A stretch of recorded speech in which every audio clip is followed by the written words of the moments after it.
désert, 3 fois à l'épreuve, tu révèles que ta parole est la nourriture de tous ceux qui adorent le Père qui t'a envoyé. Garde-nous du doute.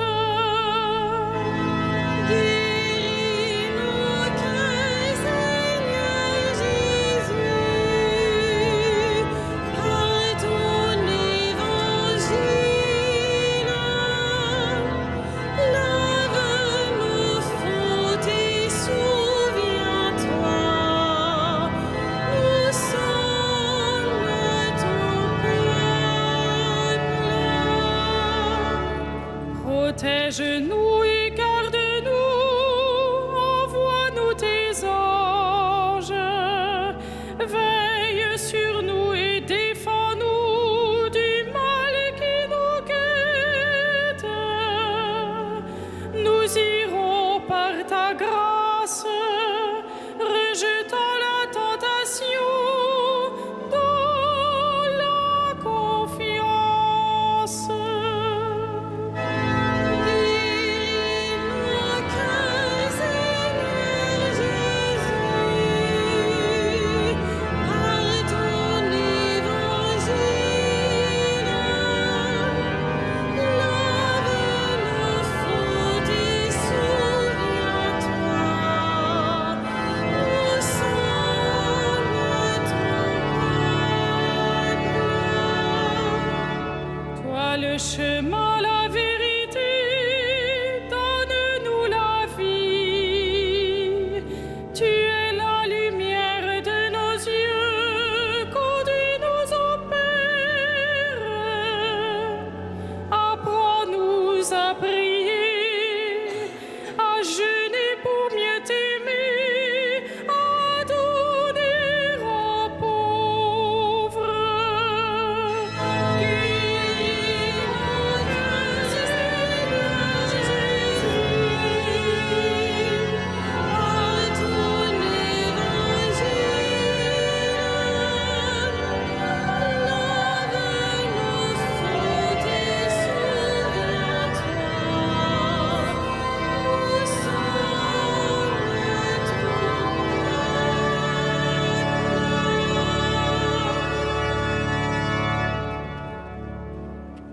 peuple. Au nom du Père et du Fils et du Saint-Esprit, la paix soit avec vous. En ce premier dimanche de Carême, nous rendons grâce pour les 385 adultes catéchumènes de notre diocèse qui viennent de vivre l'appel décisif pour avancer vers Pâques, cette nuit pascale où ils vont recevoir le baptême, la confirmation et l'Eucharistie. Et nous portons dans la prière les presque 100 adolescents qui recevront eux aussi le baptême durant le temps pascal. Ces 485 adolescents, jeunes, adultes qui recevront le baptême à Pâques, c'est le signe de la vitalité d'un Dieu qui appelle, d'un Dieu qui rejoint l'homme, d'un Dieu qui donne à l'homme la force de l'espérance parce qu'il aime et que dans son amour, il rejoint chacun sur sa route. En ce premier dimanche de Carême, alors que Jésus est conduit par l'Esprit Saint pour y être tenté, demandons au Seigneur que par son pardon et sa miséricorde, il nous donne d'être toujours victorieux de la tentation, que nous sachions choisir et aimer le bien dans notre vie et pour la vie du monde. Reconnaissons que nous sommes pécheurs. Je confesse à Dieu Tout-Puissant, je reconnais, frère, que j'ai péché en pensée, en parole, par action et par omission. Oui, j'ai vraiment péché. C'est pourquoi je supplie la Vierge Marie, les anges et tous les saints, et vous aussi, mes frères, de prier pour moi le Seigneur notre Dieu. Et que Dieu Tout-Puissant nous fasse miséricorde, qu'il nous pardonne nos péchés et nous conduise à la vie éternelle.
Prions le Seigneur.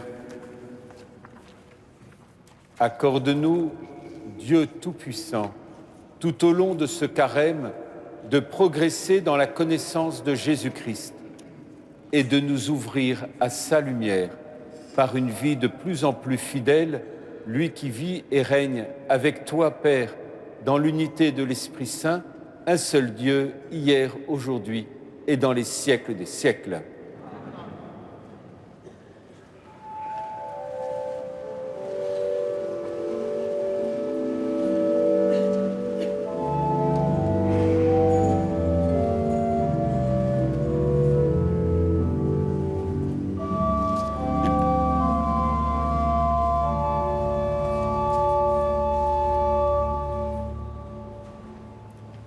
Lecture du livre de la Genèse. Le Seigneur Dieu modela l'homme avec la poussière tirée du sol. Il insuffla dans ses narines le souffle de vie, et l'homme devint un être vivant. Le Seigneur Dieu planta un jardin en Éden, à l'Orient, et y plaça l'homme qu'il avait modelé. Le Seigneur Dieu fit pousser du sol toutes sortes d'arbres à l'aspect désirable et aux fruits savoureux.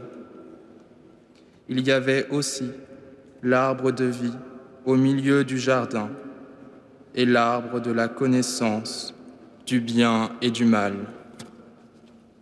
Or, le serpent était le plus rusé de tous les animaux des champs que le Seigneur Dieu avait fait.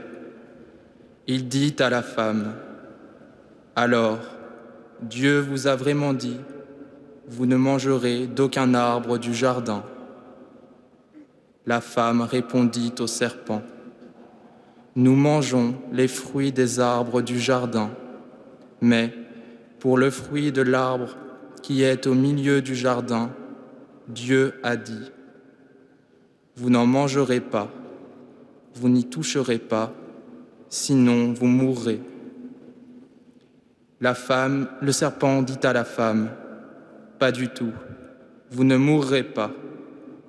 Mais Dieu sait que, le jour où vous en mangerez, vos yeux s'ouvriront et vous serez comme des dieux, connaissant le bien et le mal. » La femme s'aperçut que le fruit de l'arbre devait être savoureux, qu'il était agréable à regarder et qu'il était désirable, cet arbre, puisqu'il donnait l'intelligence.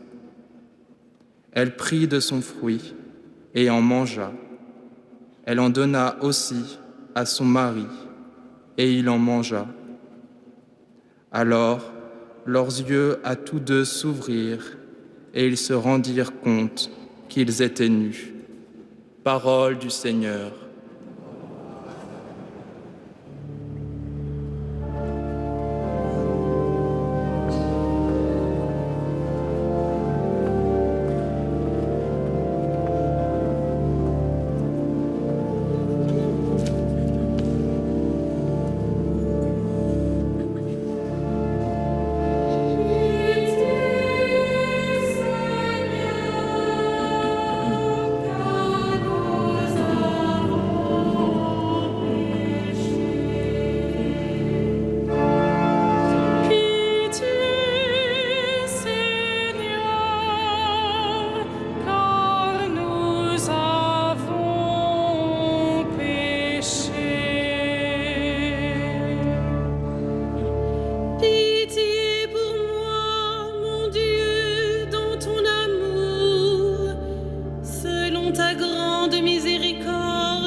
Lecture de la lettre de saint Paul apôtre aux Romains.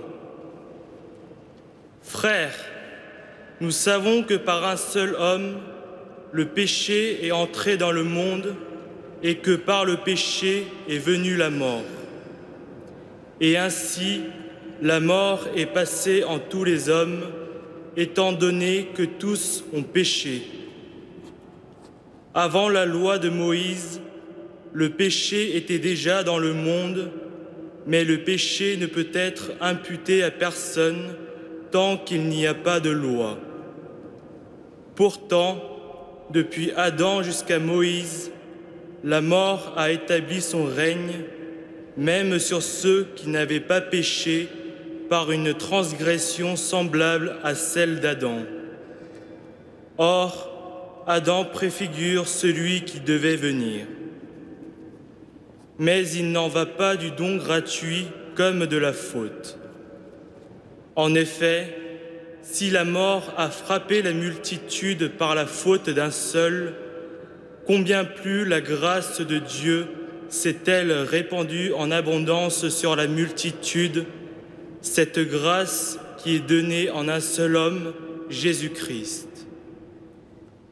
Le don de Dieu et les conséquences du péché d'un seul n'ont pas la même mesure non plus. D'une part, en effet, pour la faute d'un seul, le jugement a conduit à la condamnation. D'autre part, pour une multitude de fautes, le don gratuit de Dieu conduit à la justification. Si, en effet, à cause d'un seul homme, par la faute d'un seul, la mort a établi son règne, combien plus, à cause de Jésus-Christ et de lui seul, régneront-ils dans la vie ceux qui reçoivent en abondance le don de la grâce qui les rend justes. Bref, de même que la faute commise par un seul a conduit tous les hommes à la condamnation, de même l'accomplissement de la justice par un seul a conduit tous les hommes à la justification qui donne la vie. En effet, de même que par la désobéissance d'un seul être humain, la multitude a été rendue pécheresse, de même, par l'obéissance d'un seul, la multitude sera-t-elle rendue juste. Parole du Seigneur.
Le Seigneur soit avec vous.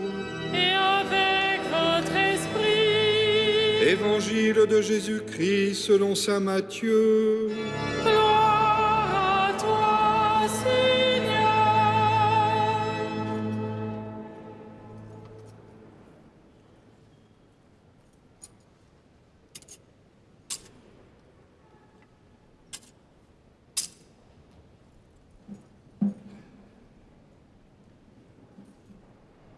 En ce temps-là, Jésus fut conduit au désert par l'Esprit pour être tenté par le diable. Après avoir jeûné 40 jours et 40 nuits, il eut faim. Le tentateur s'approcha et lui dit : « Si tu es fils de Dieu, ordonne que ces pierres deviennent des pains. »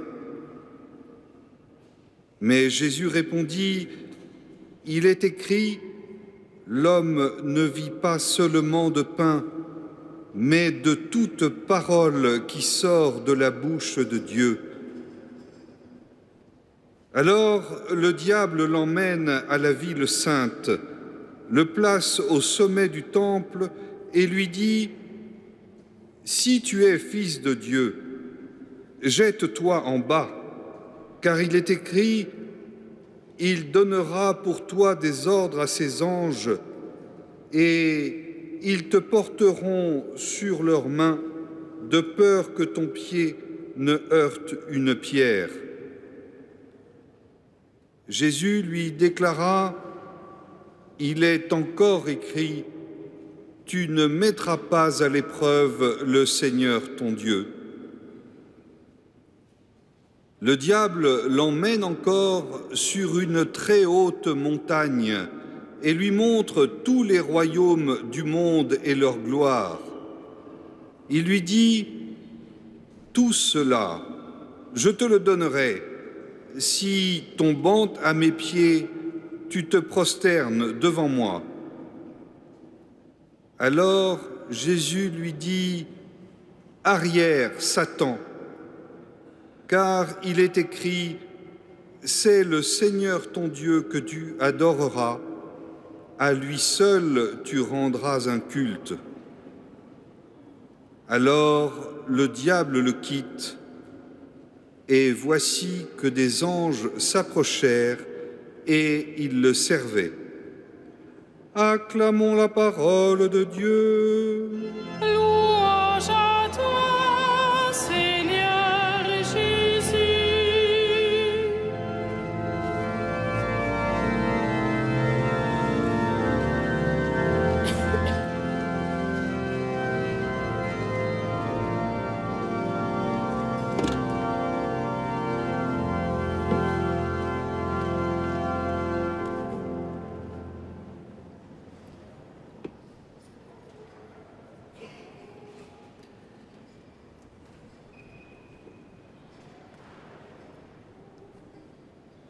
La réalité de la tentation est bien présente dans nos vies.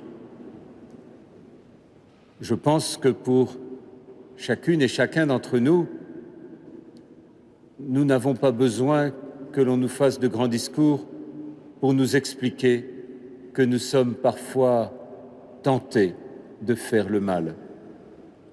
Mais la tentation n'est pas le péché. Et Jésus, lorsqu'il est tenté, ne commet pas le péché. Le péché, dans la tentation, c'est ce moment où, au lieu de résister, de prendre un autre chemin, de se retourner vers le Christ, on passe cette légère ligne de crête où, en pensée, en imaginaire, on a une certaine sympathie pour cette tentation. Non pas qu'on la commette, mais la sympathie et ce passage de la résistance, du refus, du détournement de la tentation à cette sympathie, c'est justement le moment où on se met sous le maître de la tentation. Et c'est bien d'ailleurs ce que nous demandons au Seigneur lorsque nous le prions. Ne nous soumets pas, ne nous laisse pas aller sous le maître de la tentation, mais donne-nous la liberté. Donne-nous la liberté des enfants de Dieu, donne-nous la liberté de ceux qui aiment. C'est bien pour cela que Jésus, après son baptême, fut conduit par l'Esprit Saint au désert pour y être tenté. Non pas au désert comme un lieu de solitude. Nous savons que le désert est le lieu où Dieu parle à son peuple. Et donc, Dieu vient nous parler, il vient nous libérer, parce que Jésus, au désert, vient vivre le combat contre le mal, jusqu'à la racine du mal, jusqu'à la tentation. Les yeux fixés sur Jésus-Christ, entrons dans le combat de Dieu. C'est un vrai combat que Jésus est venu mener par la confiance au Père, par le service et l'humilité, par l'amour miséricordieux. Quelle est donc la nature de ce combat tel que ce récit des tentations vient nous le montrer? La première tentation, voilà que pendant 40 jours et 40 nuits, Jésus jeûne. Et après, il défaillait de faim. C'est pas simplement il eut faim, comme on pourrait avoir faim par hasard. Non, il défaillait de faim. C'est une question de vie ou de mort. Alors, se pose à lui la tentation, est-ce que je fais un miracle pour moi? C'est-à-dire, est-ce que je change ces pierres en pain pour moi, pour me donner à moi-même ma nourriture? Ou est-ce que je fais l'acte de foi, l'acte de fils envers le Père, l'acte de confiance? Je m'en remets à l'amour du Père qui, lui, me nourrira, j'en suis certain, de la nourriture de vie. Alors, l'homme ne se nourrit pas seulement de pain, mais de toute parole qui sort de la bouche de Dieu. Et Jésus sait qu'en s'en remettant au Père, dans cet acte de foi où il n'agit pas pour lui, mais dans l'amour qu'il rend au Père, alors son cœur va être comblé. Il va être nourri de cette nourriture de la vie. La deuxième tentation n'est plus celle du pour soi ou de l'acte de foi. La deuxième tentation, c'est la mise à l'épreuve. Vous savez, comme les enfants, mais nous sommes toujours un peu enfants, donc c'est pas sûr qu'on ne fasse pas ça aussi, pourrait dire, si tu fais ça, Seigneur, alors oui, je crois en toi. Mettre Dieu à l'épreuve d'un examen qu'on n'a pas préparé, à l'épreuve d'une réalité qu'on n'a pas assumée, à l'épreuve d'une construction que l'on n'a pas faite. Oui, on met Dieu à l'épreuve comme si c'était un magicien, mais la relation à Dieu, ce n'est pas une relation de chantage, ce n'est pas une relation de mise à l'épreuve, ce n'est pas une relation où il va agir pour nous, alors nous accepterions de vivre pour lui. Mais d'ailleurs, vivre pour lui dans ce cas-là, est-ce que ça serait une relation d'amour? Je ne sais pas, hein, j'en suis pas si sûr. Mais mettre Dieu à l'épreuve, si tu es le Fils de Dieu, non. Cette tentation est une vraie tentation, la tentation d'un Dieu qui agirait en dehors des réalités humaines, des réalités de la création, un Dieu magicien. La troisième tentation est aussi une tentation très humaine, si j'ose dire. La tentation du pouvoir comme une domination. Voilà tous les royaumes du monde. Tous ces royaumes, je te les donne si tu te prosternes devant moi. Mais c'est la tentation du pouvoir comme une domination. Le Seigneur nous a montré que sa royauté, c'était le service pour la croissance de l'autre. C'est très différent entre le pouvoir qui domine et le service qui fait grandir. Ces trois tentations sont bien trois tentations auxquelles le Christ a été affronté dans ce désert. Mais, puisque nous sommes entre nous, avouons que ces trois tentations sont aussi présentes en nous, chez nous, que nous avons aussi parfois la tentation d'agir pour nous et non pas de faire confiance à Dieu, que nous avons parfois la tentation de mettre Dieu à l'épreuve ou de mettre l'autre à l'épreuve. Si tu fais ça, alors je saurai que tu m'aimes. Nous n'avons jamais eu la tentation de mettre l'autre à l'épreuve de notre propre volonté. Avouons que ça existe comme tentation, et la tentation du pouvoir et de la domination, et non du service et de la croissance, elle est aussi très réelle pour nous. Alors, si Jésus est venu combattre le mal par les tentations, c'est pour que nous soyons des hommes et des femmes libres, de la liberté des enfants de Dieu. Et c'est là comme un jaillissement d'espérance où nous est donné le texte de la Genèse. Qu'avez-vous retenu du texte de la Genèse de tout à l'heure? Avez-vous été plus attentif à la deuxième partie, à l'histoire de ce serpent le plus rusé des animaux des champs, qui se met à détourner toutes les questions et toutes les affirmations pour amener finalement Adam et Ève à commettre le péché? Est-ce à cette partie-là que vous avez été attentif? Ou bien avez-vous été comme séduit du plus profond du cœur par la première partie? Vous savez, quand Dieu façonna l'homme et qu'il souffla dans ses narines ce souffle de vie pour que l'homme devint un être vivant, image et ressemblance de Dieu, avez-vous été séduit par ce grand jardin dans lequel l'homme fut mis?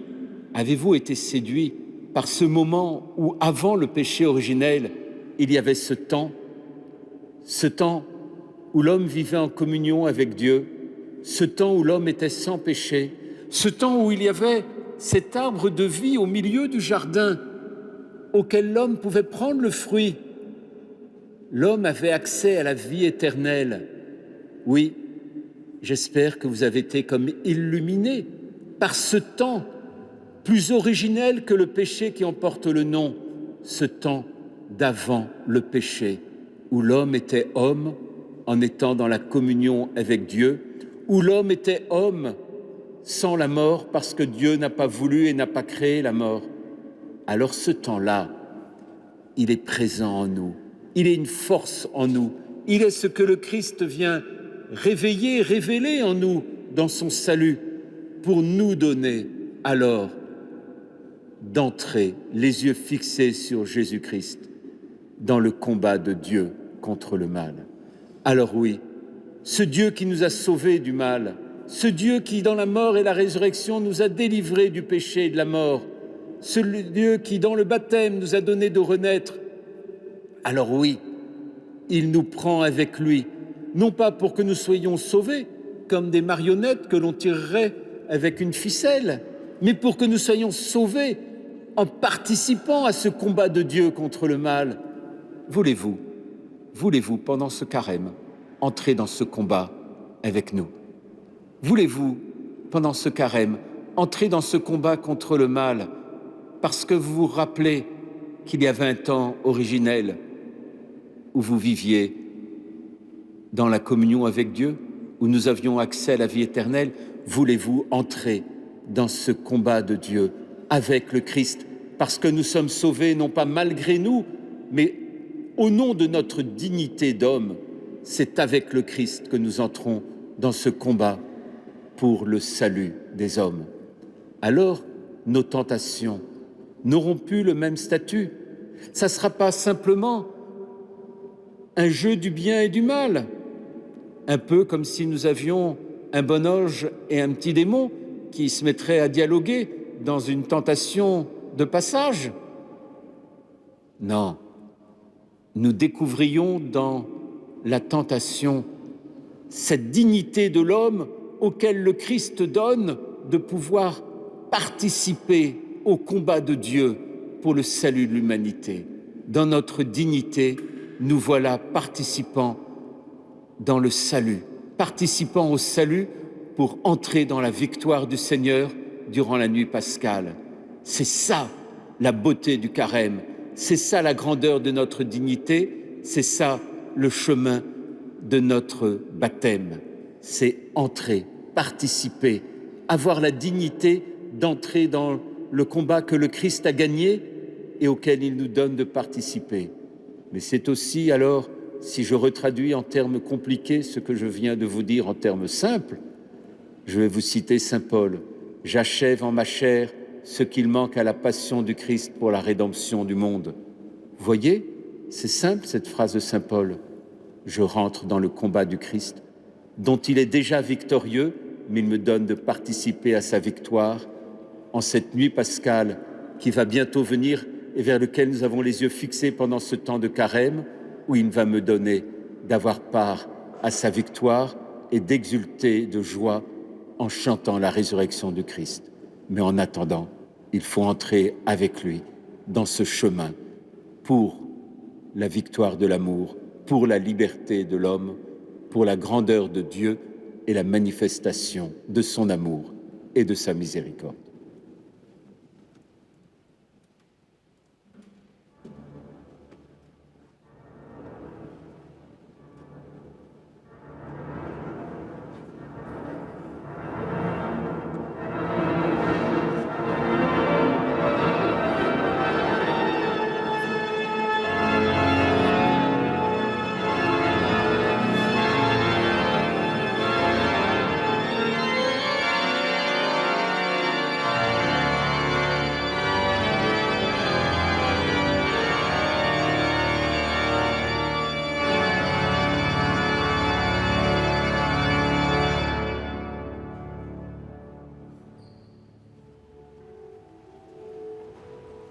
Credo in unum Deum,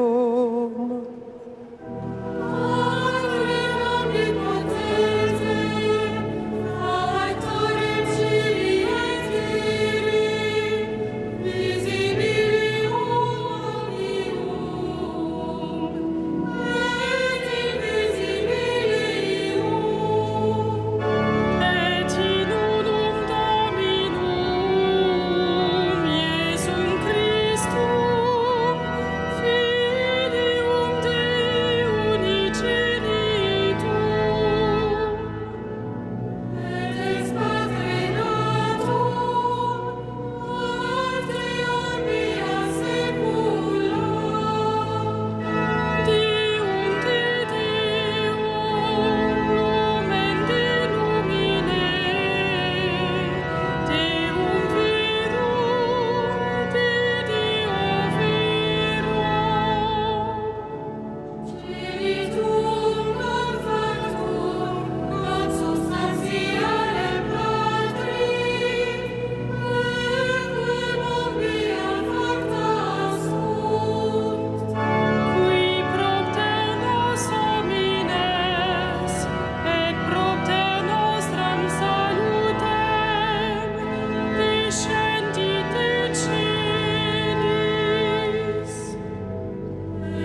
Prions ensemble au moment d'offrir le sacrifice de toute l'Église.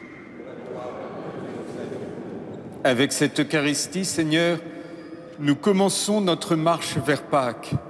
Fais que nos cœurs correspondent vraiment à nos offrandes par Jésus le Christ notre Seigneur. Le Seigneur soit avec vous. Élevons notre cœur. Rendons grâce au Seigneur notre Dieu. Vraiment, il est juste et bon de te rendre gloire, de t'offrir notre action de grâce, toujours et en tout lieu, à toi, Père très saint, Dieu éternel et tout-puissant, par le Christ notre Seigneur. En jeûnant 40 jours au désert, il consacrait le temps du carême. Lorsqu'il déjouait les pièges du tentateur, il nous apprenait à résister au péché, pour célébrer d'un cœur pur le mystère pascal et parvenir enfin à la Pâque éternelle. C'est pourquoi avec tous les anges et tous les saints, nous chantons l'hymne de ta gloire et nous proclamons sans fin.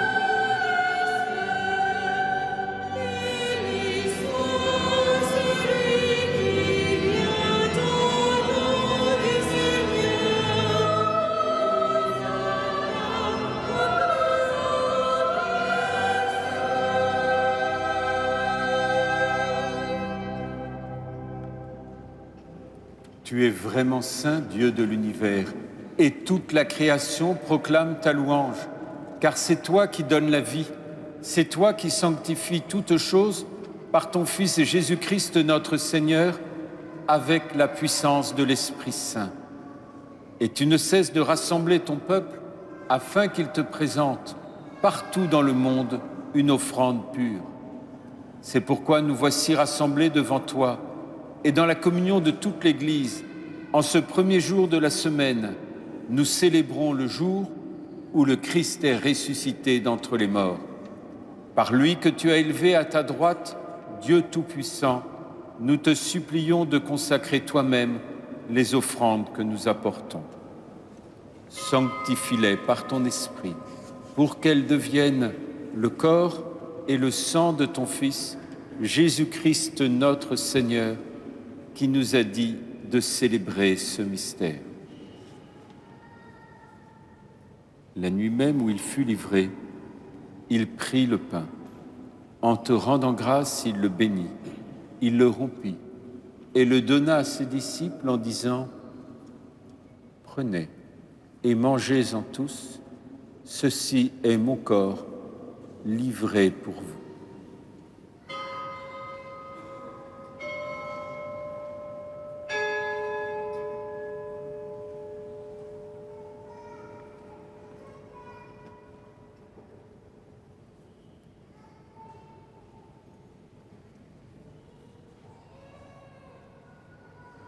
De même, à la fin du repas, il prit la coupe. En te rendant grâce, il la bénit et la donna à ses disciples en disant « Prenez et buvez-en tous, car ceci est la coupe de mon sang, le sang de l'alliance nouvelle et éternelle, qui sera versé pour vous et pour la multitude en rémission des péchés.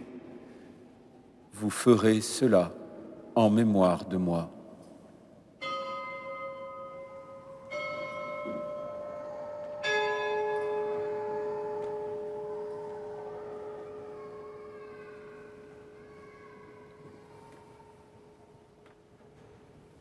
Il est grand le mystère de la foi. Nous proclamons ta mort, Seigneur Jésus. Nous célébrons ta résurrection. Nous attendons ta venue dans la gloire.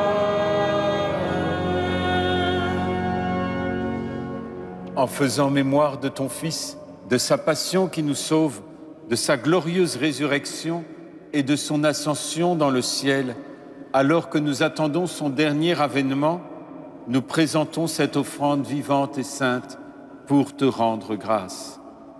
Regarde, Seigneur, le sacrifice de ton Église et daigne y reconnaître celui de ton Fils qui nous a rétablis dans ton alliance.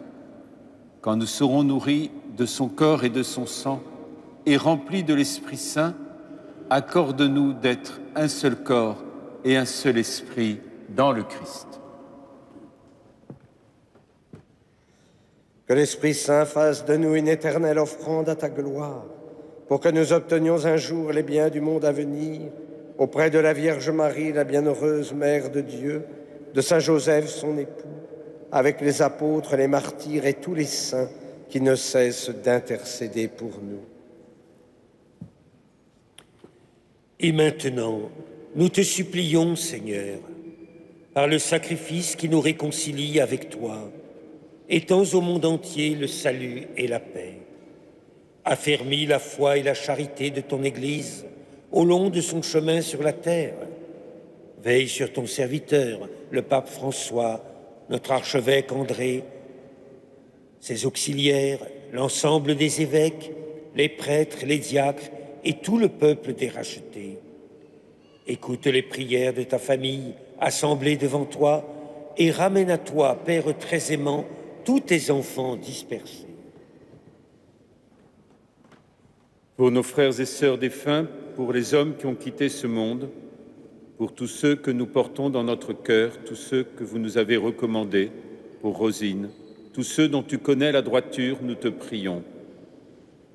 Reçois-les dans ton royaume, où nous espérons être comblés de ta gloire, tous ensemble et pour l'éternité, par le Christ notre Seigneur, par qui tu donnes au monde toute grâce et tout bien.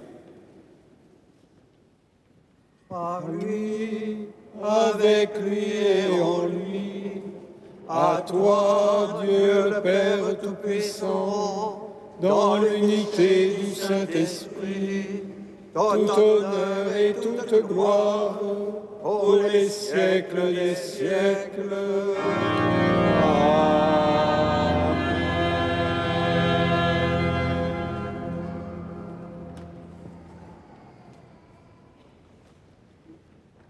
Unis dans le même esprit, c'est avec confiance que nous osons dire ensemble « Notre Père, qui es aux cieux, que ton nom soit sanctifié, que ton règne vienne, que ta volonté soit faite sur la terre comme au ciel.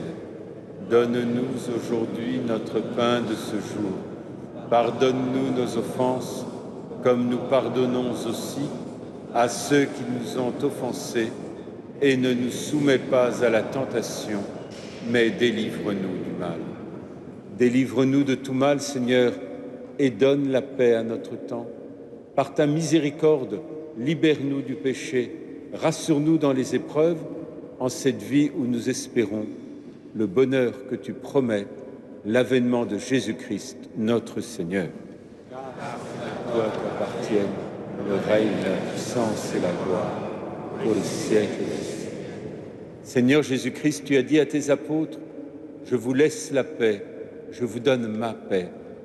Ne regarde pas nos péchés, mais la foi de ton Église. Et pour que ta volonté s'accomplisse, donne-lui toujours cette paix et conduis-la vers l'unité parfaite, toi qui règnes pour les siècles des siècles. Amen. Que la paix du Seigneur soit toujours avec vous. Et avec votre esprit. Frères, dans la charité du Christ, donnez-vous la paix. La paix du Christ.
Heureux les invités au repas du Seigneur. Voici l'agneau de Dieu qui enlève le péché du monde. Seigneur, je ne suis pas digne de recevoir, mais dis seulement une parole, je serai guéri. Que le corps et le sang du Christ nous gardent pour la vie éternelle.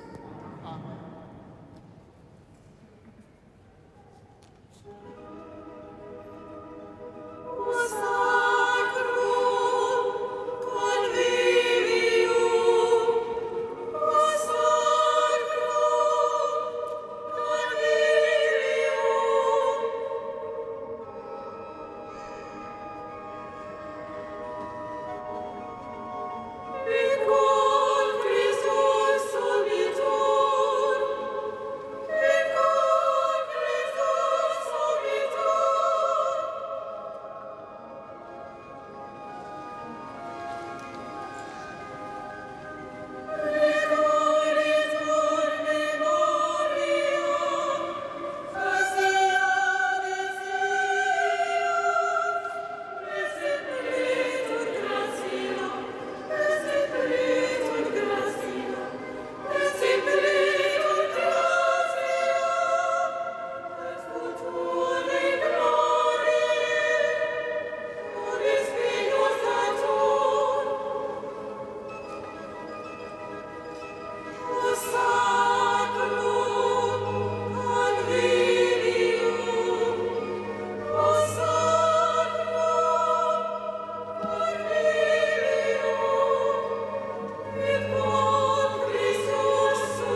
Je vous invite à emporter avec vous la feuille de liturgie. À la 4e page, vous avez les différentes informations. Vendredi, premier vendredi, non pas du tout, vendredi de Carême. Comme tous les vendredis de Carême, à 15 h, vous avez la vénération de la couronne d'épines. Mardi, comme tous les mardis, vous avez un concert, un superbe concert par le chœur d'adultes de notre maîtrise et au programme La Passion selon Buxtehude. Dimanche prochain, eh bien, ce sera déjà le 2e dimanche de Carême. Vous aurez la conférence à 16h30, Incarnation et Culture. Et auparavant, vous avez la messe de 10 h diffusée en direct sur France Culture. Et nous retrouverons, après la conférence et le temps de méditation, les vêpres et la messe. Et nous prierons à l'intention du Marais chrétien. Et c'est Monseigneur Beau, Jérôme Beau, évêque auxiliaire de Paris, qui a présidé notre Eucharistie, et c'est toujours une joie de le voir ici même, et donc c'est lui qui va nous combler de sa bénédiction.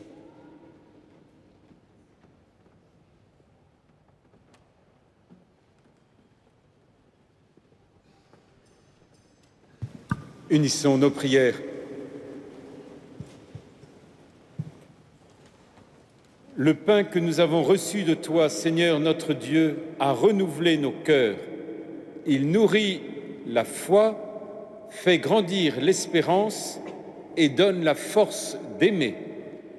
Apprends-nous à toujours avoir faim du Christ, seul pain vivant et vrai, et à vivre de toute parole qui sort de ta bouche, par Jésus le Christ notre Seigneur. Amen.